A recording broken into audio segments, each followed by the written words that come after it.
अंबड घनसावंगी रोडवर दाम्पत्याला चाकूचा धाक दाखवून लुटणाऱ्या 3 दरोडेखोरांच्या आवळल्या मुसक्या. अंबड छत्रपती संभाजीनगर येथे खाजगी नोकरीस असलेले विकास बाबू राठोड वय 28 राहणार बोरगाव तांडा तालुका घनसावंगी हे होळी आणि धुलिवंदनच्या सणानिमित्त मोटरसायकलवरून पत्नीसह गावी जात होते.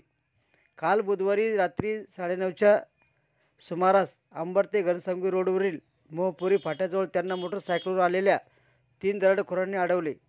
यावेळी दरोडेखोरांपैकी एकाने चाकूचा धाक दाखवून गळा कापण्याची धमकी देत राठोड यांच्या पत्नीच्या गळ्यातील सोन्याची पोत आणि पर्स कापून घेतली.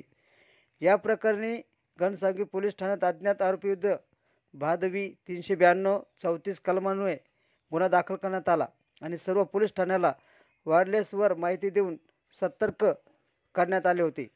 दरम्यान हे दरोडेखोर तीर्थपुरी हद्दीच्या दिशेने गेल्याची माहिती मिळताच तीर्थपुरी पोलीस ठाण्याचे सहाय्यक पोलीस निरीक्षक साजिद अहमद यांनी कर्मचाऱ्यांना सोबत घेत रात्रीतून संपूर्ण परिसर पिंजून काढला.